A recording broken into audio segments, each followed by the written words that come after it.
Hello everyone, I'm meteorologist Charlie Ironmonger. Thank you so much for joining me today for your 11 a.m. news and weather update from the First Alert Desk. I've got a story out of Greenville where a man is now facing assault on government officials charges after dragging officers with his car during a traffic stop. Now, warrants obtained by WITN say that on Saturday, two officers with the Greenville Police Department were trying to do a traffic stop on 20-year-old Andre Bass.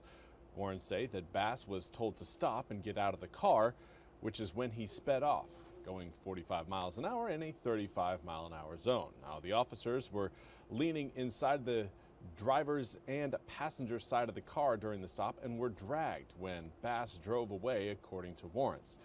Now, the Raleigh man was arrested and charged with resisting a public officer, 2 counts of assault with a deadly weapon on a government official, flee and elude arrest with a motor vehicle, and possession with intent to sell or distribute marijuana. His first court appearance is at the Pitt County Courthouse today at 1:30. Now, in other news, there is a lot of confusion going on around President Trump's global tariffs, and many countries are actually halting shipments to the U.S. because of the confusion over the tariffs. NBC's Brian Chung has more.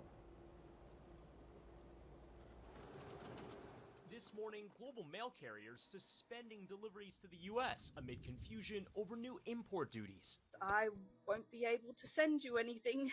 Hopefully we can get this kind of figured out soon. I don't know what you guys are doing over there. Postal services in Australia, India, New Zealand, the UK, and parts of Europe say they will stop shipping parcels to the States before the end of a trade exemption known as de minimis, which since 2016 had allowed goods worth up to $800 to enter the U.S. duty-free. But per an executive order signed by President Trump last month, goods coming in from abroad less than $800 will be slapped with country-specific tariff rates starting Friday. The vast majority of my customer base is in the US. I can't pass this on to my customers.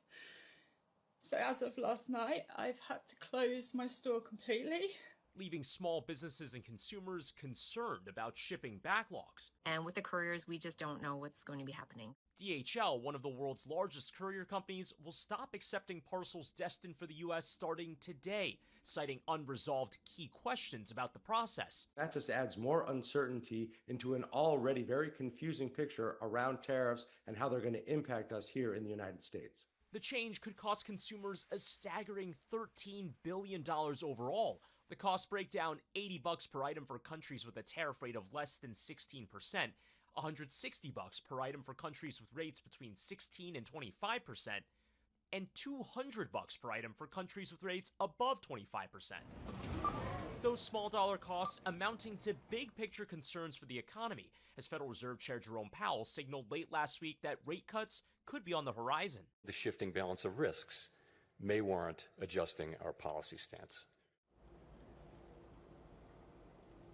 And again, that was NBC's Brian Chung reporting. We now turn to your weather forecast, where today it is expected to be a mostly sunny day for most of the day, but we will have some rain showers rolling in later on this afternoon, mostly along the Crystal Coast and then extending up over the portions of the Outer Banks and the Pamlico Sound. Right now, it doesn't look like we've got a whole lot of cloud cover off to the west. Yeah, there's some, but right now, again, rain is certainly not imminent. That's coming up again by the time we get to around maybe 2, 3, 4 p.m. is when I think any showers that we do see today will really start to form up. Again, we've got a little bit of cloud cover right now moving over portions of Wilson, Wayne, along with Greene, and even Pitt and Edgecombe counties. Not a lot there, but when you look out through our Moorhead City Cam and Sanitary Restaurant, any sort of cloud cover at this point is worth tracking, as most of eastern North Carolina is looking out at mostly, if not completely, sunny skies. Current air temperatures reading in the low to mid 80s throughout most of eastern North Carolina. Do have a few areas a little bit outside that range. We've got 79 degrees in Roanoke Rapids and then 89 degrees in Stumpy Point. I would kind of think that 89 degree Stumpy Point reading is a little bit outside the ballpark range of what is kind of surrounding Stumpy Point, but again, it is August, so can't completely deny everything. Now, as far as your humidity goes, it's still high. It's still high. We still have dew points in the low to mid 70s. And compared to where we were 24 hours ago, most of us are pretty much holding with the same humidity we had yesterday. Now, that is going to change in a big way over the next several days, as humidity and the amount of moisture in the air is going to be crashing from today into tomorrow, and then even more so on Wednesday, thanks to these northwesterly to west northwesterly winds. Wind speed's not all that strong, but here's a look at exactly what is going to happen. It's just going to push all of that humid air out into the Atlantic, and it is going to bring about some very comfortable conditions for your Tuesday, Wednesday, Thursday, and even Friday, and Saturday, and Sunday, and even Monday of next week. Little kind of sneak peek, if you will, at your 8-day forecast, noting that, again, that humid air may try to make a comeback later on in the week along the coast, but it's going to be met with even more of that northwesterly wind flow by the time we reach the weekend, which will help, again, keep that humidity, keep it in check. Now, here's what we've got for the rest of this afternoon. Again, there you can see some of those spotty showers and storms popping up around the Crystal Coast.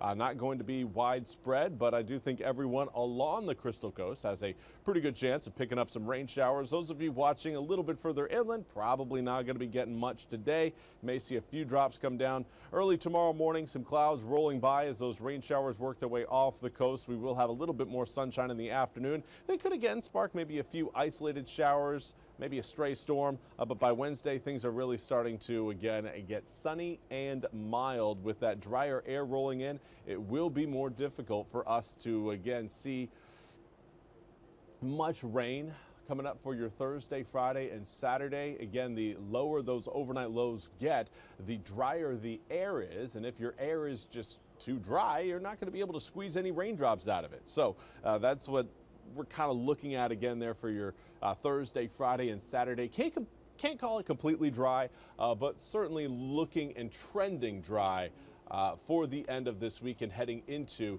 the last weekend of August. Now, I do want to say good morning to Teresa Pritchard. Hopefully you're having a wonderful, wonderful start to your Monday.